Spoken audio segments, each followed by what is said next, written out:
Jessica Harper's fingers shook as she stared down at her cracked phone screen. Her voice trembled as she typed, "Mark, I'm sorry to bother you again, but I need $50 for baby formula. Please, I swear I'll pay you back when I get my next check." She hit send before she could second-guess herself. Jessica sank back onto the cold concrete bench of the shelter, exhaustion weighing down her every bone. The faint cries of her 8-month-old daughter, Mia, echoed softly from the battered stroller beside her. She had less than $5 in her pocket, no food, and the last of the formula was stretched thin. Pride had taken a back seat. Her baby's hunger came first. 3 miles away, in a sleek high-rise overlooking the city, Mark Collins, CEO of Titan Innovations, glanced at his phone. Expecting another urgent message from his board, he blinked, when a desperate text popped up instead. "Mark, I hate to ask again, but I need $50 for baby formula." The words didn't belong to any of his contacts. Mark frowned and ran a hand through his thick black hair. This number wasn't familiar. A wrong text, no doubt, but something about the raw desperation in those few words stayed with him. Jessica's phone buzzed with a reply that made her heart stop. "I think you have the wrong number. I'm not Mark." Panic flooded her face. As she quickly typed back, "I'm so sorry. Please ignore that. Wrong number." She tossed her phone onto the bench beside her, cheeks burning with humiliation. Another failure in a long, painful string of them. But Mark didn't reply immediately. Minutes later, the message appeared again. "Is your baby going to be okay?" Jessica blinked, confusion and caution flooding her at once. Why would a stranger care? Stories of predators filled her mind, but exhaustion and desperation clouded her usual wariness. "We'll manage," she typed, voice curt. "No strings attached," came the quick reply. Jessica let out a humorless laugh. "There's always strings," she shot back. Mark responded with a single word. "Jessica, I'm not a stranger." Jessica stared at the screen, heart pounding. The words seemed too good to be true. A stranger offering help, no strings attached. Her fingers hovered over the keyboard, hesitation wrestling with hope. She had learned to trust very little, especially from strangers. Yet something about Mark's calm persistence, his willingness to call her by name, made the walls she'd built around herself crack just a little. Meanwhile, in his penthouse office, Mark gazed out at the sprawling city below, feeling an unexpected pull. His days had been consumed by endless meetings and cutthroat deals, leaving him disconnected from the world beyond his glass tower. Jessica's message was a reminder, a flicker of humanity that stirred something long buried beneath his corporate armor. Mark quickly typed, "Tell me what formula Mia needs. I'll make sure you get it today." Jessica blinked in disbelief, rereading his message several times. Could she really accept help from a stranger? Yet the desperation in her daughter's soft cries was louder than her pride. "Similac sensitive?" she finally replied. "She's been having stomach troubles, and the store nearby hasn't had any in stock." Minutes later, Jessica's phone pinged again. "I just placed an order. It'll be delivered to your shelter by noon." Tears welled up in Jessica's eyes, her exhausted body trembling with a mixture of relief and disbelief. She glanced down at Mia, who stirred softly in her stroller, and whispered, "Help has come." But as Mark sent the confirmation, a shadow crossed his face. This wasn't just a random act of kindness. Something deeper was unfolding, something neither of them could yet understand. The unexpected help was the spark, but the real story was only beginning. Jessica stared at her phone, the glow casting tired shadows on her face. The baby formula was on its way, but something gnawed at her, a whisper of doubt. Why was this stranger so eager to help? She wasn't used to kindness without a catch. She typed carefully, "Thank you. How do you know my name?" Mark's reply came swiftly. "I didn't, at first, but after you told me I looked you up, your story stuck with me." Jessica's heart clenched. She wasn't sure whether to feel comforted or invaded. She'd always guarded her privacy fiercely, especially living in a shelter, vulnerable in ways most couldn't imagine. But this man's tone was sincere, almost gentle, as if reaching out to someone he truly cared about. Across town, Mark sat back, fingers steepled, eyes narrowed. He'd been tracking corporate news, but Jessica's situation was something different, personal. His assistant had found her shelter's location, and now he wanted to learn more. Not as a CEO, but as a man remembering the days when he struggled to keep his own family afloat. Over the next few days, their messages continued, cautious at first, then slowly opening up. Jessica shared bits of her past, military service, the heartbreak of losing her home, the challenges of raising Mia alone. Mark revealed fragments of his own story, his rise from a modest background, the pressures of his high-stakes career, and a loneliness that no boardroom could fill. But trust didn't come easy. Jessica often hesitated before replying, wary of what help might cost her. Mark, on his part, wrestled with boundaries. How far could he go without crossing the line? Was this compassion or something more complicated?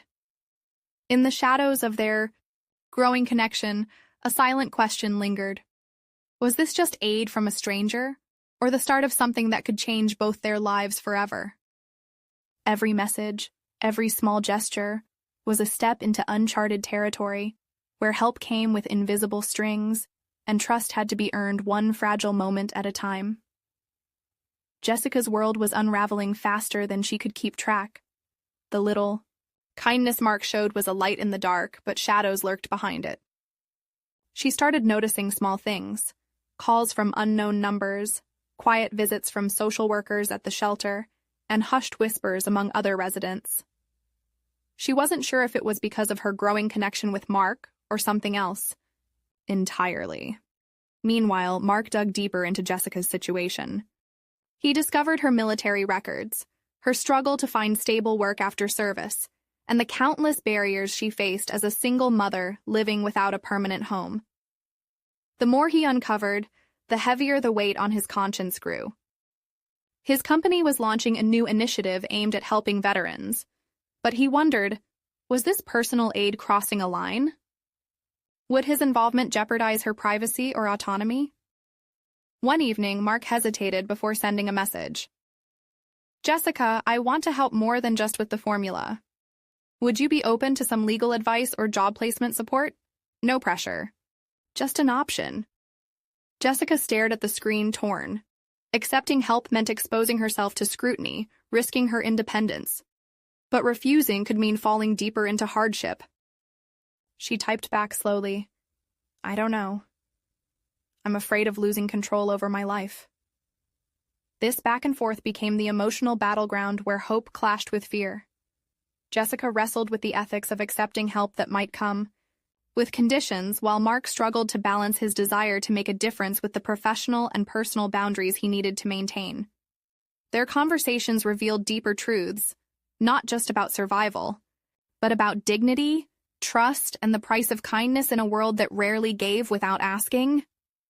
Every new clue, every discovery about Jessica's past and present added layers of complexity to their bond. It wasn't just a simple story of charity anymore.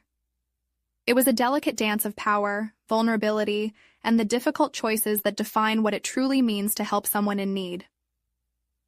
The fragile trust Jessica had begun to build shattered in an instant.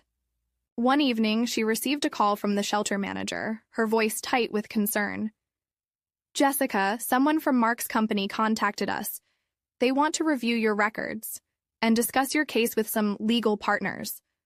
Her heart sank.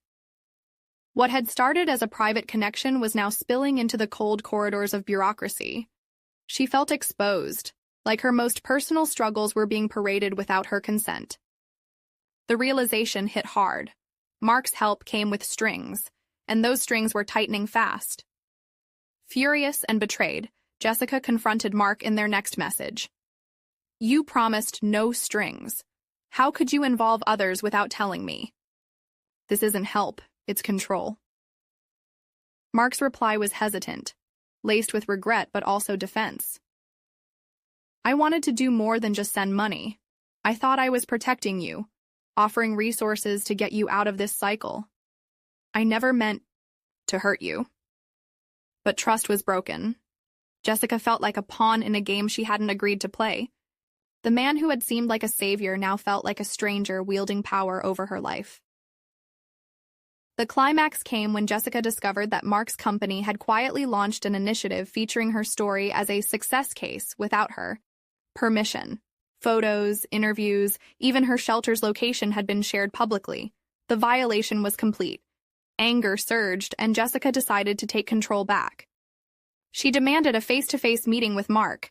No screens, no texts, just raw truth. In a tense confrontation at a neutral cafe, Jessica laid bare her pain and betrayal. Mark listened, visibly shaken. It was a moment of reckoning for both, where compassion collided with arrogance and intentions met consequences. The cafe was quiet, the air thick with unspoken emotions as Jessica and Mark faced each other across the table. Jessica's voice was steady, but fierce as she began. Mark, your help felt like a lifeline at first. But when you went behind my back, using my story without permission, you took away my dignity. Mark looked down, shame shadowing his face. I never meant to hurt you, Jessica. I thought I was doing the right thing, raising awareness, helping others see the struggles you've overcome. But you forgot one thing, Jessica interrupted, her eyes burning with determination. I'm not just a story to be told. I'm a person with boundaries, with a right to control my own narrative.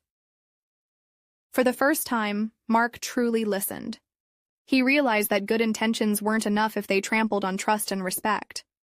He apologized sincerely, promising to take immediate steps to remove all unauthorized materials and to work with Jessica on any future projects, only with her full consent. Jessica's courage to confront the situation head-on became her triumph.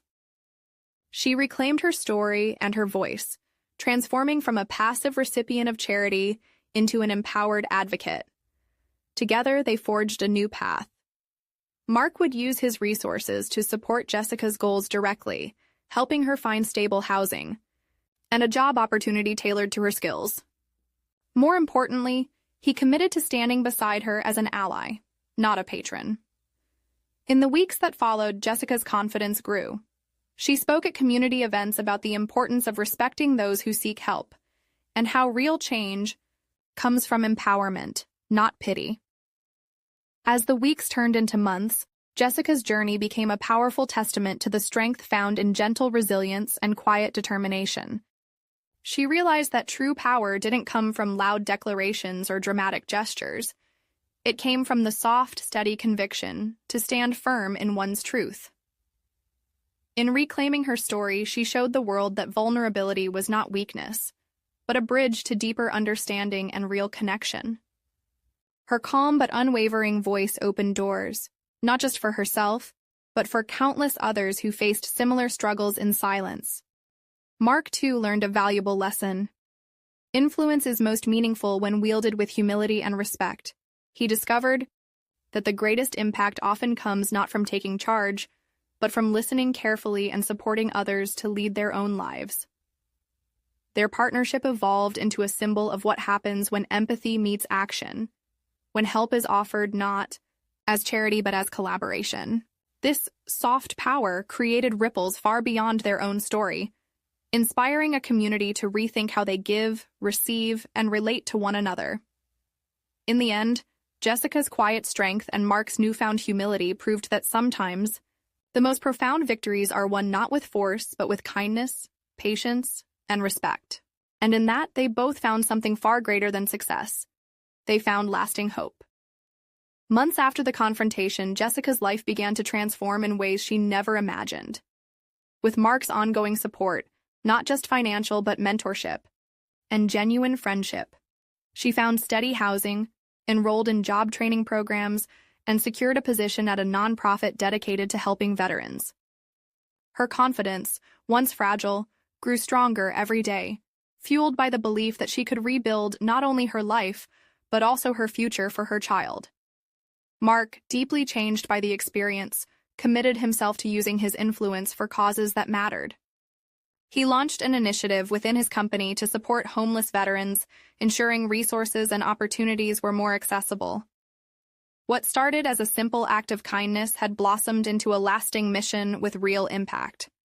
Together, their story sparked conversations across social media and community forums about the unseen struggles faced by those who serve their country.